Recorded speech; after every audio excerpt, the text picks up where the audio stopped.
గౌరవనీయ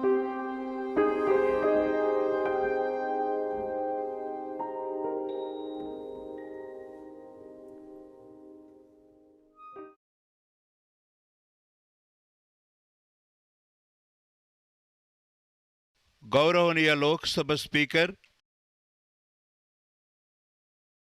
శ్రీ ఓం బిర్లా గారు,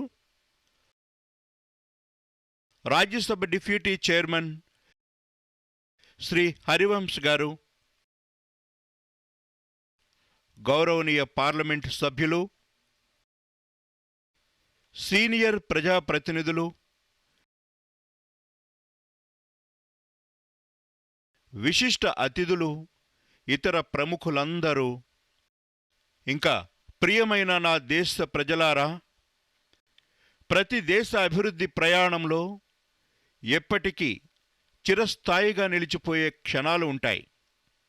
కొన్ని తేదీలు చరిత్ర నుదిటిపై చెరగని ముద్ర వేస్తాయి.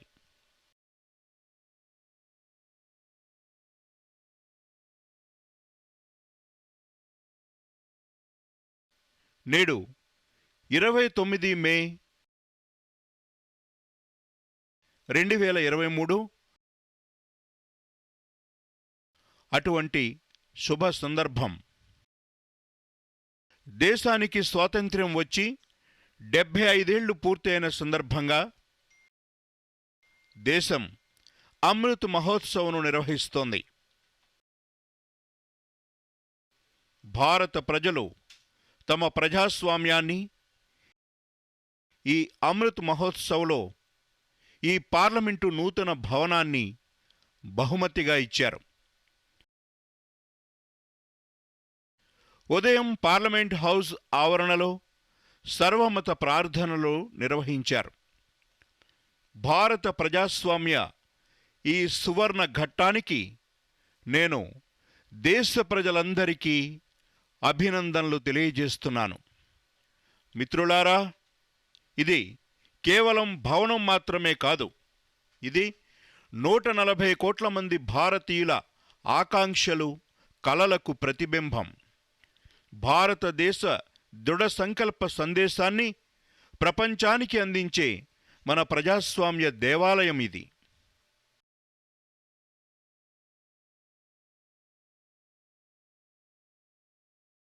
ఈ పార్లమెంటు నూతన భవనం ప్రణాళికలను వాస్తవికతతో, విధానాలను అమలుతో, సంకల్ప శక్తిని కార్యాచరణ శక్తితో, సంకల్పంతో, ఇంకా విజయంతో అనుసంధానించే ఒక ముఖ్యమైన అనుసంధానంగా నిరూపించబడుతుంది. ఈ నూతన భవనం మన స్వాతంత్ర సమరయోధుల కలలను సాకారం చేయటానికి ఒక మాధ్యమంగా పనిచేస్తుంది. ఈ నూతన భవనం ఆత్మనిర్భర్ భారత్ ఆవిర్భావానికి సాక్ష్యంగా నిలవనుంది.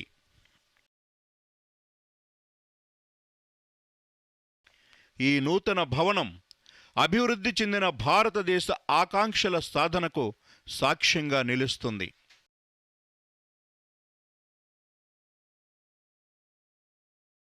ఈ నూతన భవనం ఆధునిక పురాతన సహజీవనానికి ఆదర్శవంతమైన ప్రాతినిధ్యం.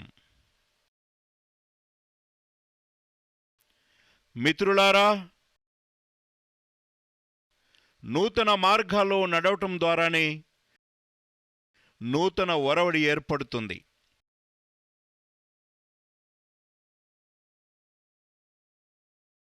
నేడు నవభారతం నూతన లక్ష్యాలను నిర్దేశించుకుంటూ నూతన దారులు తొక్కుతోంది. నూతన ఉత్సాహం, నూతన అభిరుచితో కొత్త ప్రయాణం, కొత్త ఆలోచన, దిశ కొత్తది, దృష్టి కొత్తది, తీర్మానము కొత్తదే, నమ్మకం కొత్తది, సంకల్పం కొత్తగా ఉంది, ఆత్మవిశ్వాసం కొత్తగా ఉంటుంది.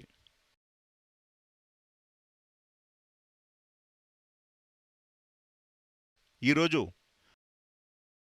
మరోసారి ప్రపంచం మొత్తం భారతదేశాన్ని, భారతదేశ దృఢ సంకల్పాన్ని, భారత ప్రజల పరాక్రమాన్ని, భారత ప్రజల స్ఫూర్తిని గౌరవంతో, ఆశతో చూస్తోంది.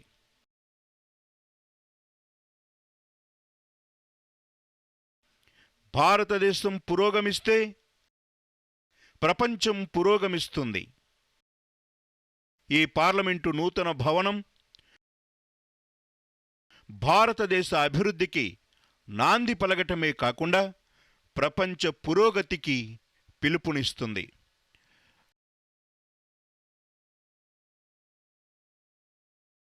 మిత్రులారా, ఈ చారిత్రాత్మక సందర్భాన్ని పురస్కరించుకుని కొద్దిసేపటి క్రితం పార్లమెంటు నూతన భవనంలో పవిత్ర సెంగోల్ను కూడా ప్రతిష్ఠించుకున్నాం.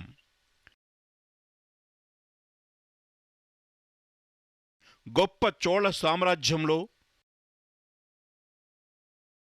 సెంగోల్ కర్తవ్యానికి, సేవా మార్గానికి, జాతీయవాద మార్గానికి చిహ్నంగా పరిగణించబడింది. రాజాజీ అధీనం ఋషుల మార్గదర్శకత్వంలో ఈ సెంగోలు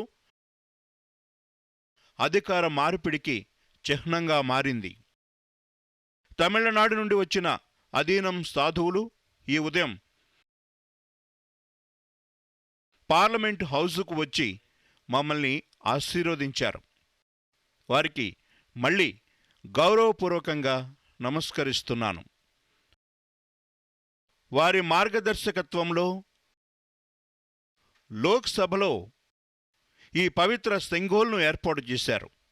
తాజాగా దీని చరిత్రకు సంబంధించిన చాలా విషయాలను మీడియా పంచుకుంది.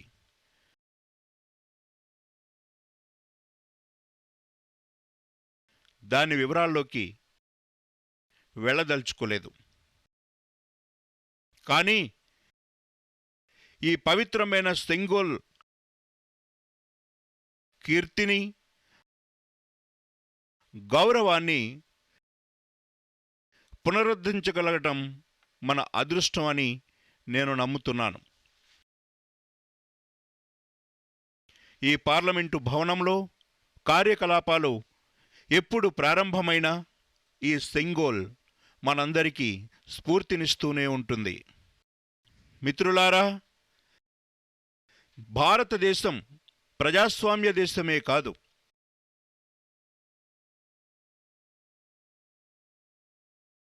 ప్రజాస్వామ్యానికి తల్లి కూడా. నేడు భారతదేశం ప్రపంచ ప్రజాస్వామ్యానికి ప్రధాన స్థావరంగా ఉంది. ప్రజాస్వామ్యం అనేది మనకు ఒక వ్యవస్థ మాత్రమే కాదు, ఇది ఒక సంస్కృతి, ఒక ఆలోచన, ఒక సంప్రదాయం. సభలు, సమితుల ప్రజాస్వామిక ఆదర్శాలను మన వేదాలు మనకు బోధిస్తాయి. మహాభారతం వంటి గ్రంథాలలో గణాలు, గణతంత్రాల వ్యవస్థ గురించి ప్రస్తావించబడింది. వైశాలి వంటి రిపబ్లిక్లలో మనం జీవించాము. బసవేశ్వరుని అనుభవ మండపాన్ని మన గర్వకారణంగా భావించాం. తమిళనాడులో లభించిన క్రీస్తు శకం 900 నాటి శాసనం ఇప్పటికీ అందరినీ ఆశ్చర్యపరుస్తోంది. మన ప్రజాస్వామ్యమే మనకు స్ఫూర్తి. మన రాజ్యాంగం మన సంకల్పం. ఈ స్ఫూర్తికి, తీర్మానానికి మన పార్లమెంటు ఉత్తమ ప్రతినిధి. ఈ పార్లమెంటు దేశం ప్రాతినిధ్యం వహిస్తున్న గొప్ప సంస్కృతిని ఈ రూపంలో ప్రకటిస్తుంది. సేతే నిపద్య మానస్య చాతి చరాతో బగః. చరైవేతి చరైవేతి చరైవేతి.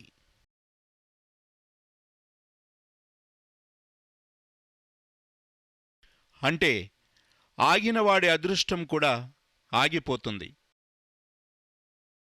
కాని ముందుకు సాగే వ్యక్తి, అతని భౌతవ్యం ముందుకు సాగుతుంది, నూతన శిఖరాలను తాకుతుంది.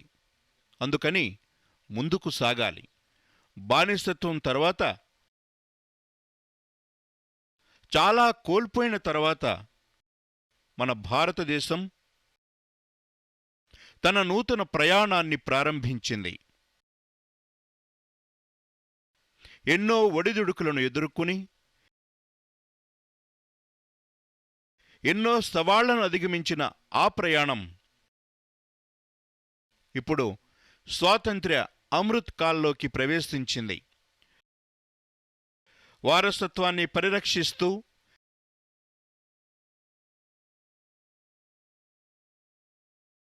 అభివృద్ధిలో నూతన కోణాలను సృష్టించే అమృత్ కాల్, స్వాతంత్రానికి సంబంధించిన ఈ అమృత్ కాల్, దేశానికి నూతన దిశను అందించే అమృత్ కాల్, స్వాతంత్రానికి సంబంధించిన ఈ అమృత్ కాల్, అనంతమైన కలలను, అసంఖ్యాక ఆకాంక్షలను నెరవేర్చే స్వాతంత్రానికి సంబంధించిన ఈ అమృత్ కాల్.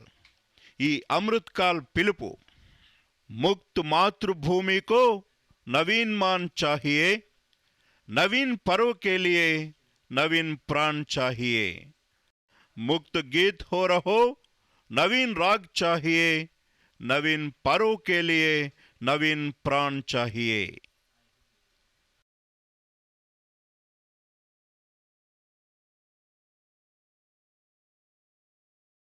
అందువల్ల భారతదేశ భవిష్యత్తును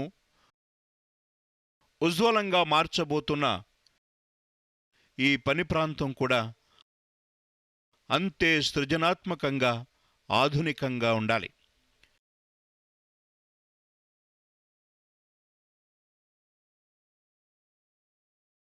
మిత్రులారా, ఒకప్పుడు ప్రపంచంలోనే అత్యంత సంపన్న, అద్భుతమైన దేశాలలో భారతదేశం ఒకటిగా ఉండేది. భారతదేశపు వాస్తుశిల్పం, భారతదేశ నగరాల నుండి రాజభవనాల వరకు, భారతదేశ దేవాలయాల నుండి శిల్పాల వరకు భారతదేశ నైపుణ్యాన్ని ప్రకటించింది. సింధు నాగరికత, పట్టణ ప్రణాళిక నుండి మౌర్య స్తంభాలు, స్తూపాల వరకు, చోళులు నిర్మించిన అద్భుతమైన దేవాలయాల నుండి జలాశయాలు, పెద్ద ఆనకట్టల వరకు భారతదేశ చాతుర్యం ప్రపంచ నలుమూలల నుండి పర్యాటకులను ఆశ్చర్యపరిచింది. కానీ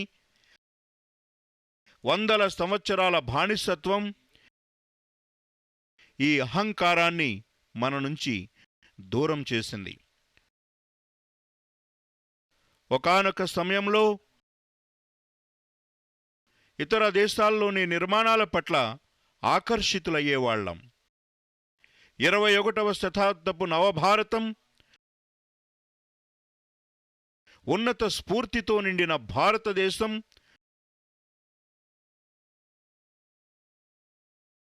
బానిసత్వపు మనస్తత్వాన్ని విడిచిపెడుతోంది.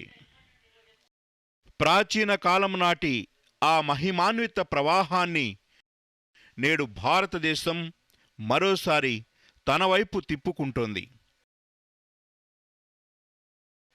ఈ పార్లమెంటు నూతన భవనం ఈ ప్రయత్నానికి సజీవ చిహ్నంగా మారింది. ఈరోజు ప్రతి భారతీయుడు పార్లమెంటు నూతన భవనాన్ని చూసి గర్వపడుతున్నాడు. ఈ భవనం వారసత్వంతో పాటు వాస్తుశిల్పాన్ని కలిగి ఉంది. ఈ నిర్మాణంలో కళతో పాటు నైపుణ్యం కూడా ఉంది. అందులో సంస్కృతితో పాటు రాజ్యాంగ స్వరం కూడా ఇమిడి ఉంది. లోక్సభ లోపలి భాగం జాతీయ పక్షి నెమలిపై ఆధారపడి ఉండటాన్ని మీరు చూడవచ్చు. రాజ్యసభ లోపలి భాగం జాతీయ పుష్పం కమలంపై ఆధారపడి ఉంటుంది. మన జాతీయ వృక్షం మర్రి కూడా పార్లమెంటు ఆవరణలోనే ఉంది.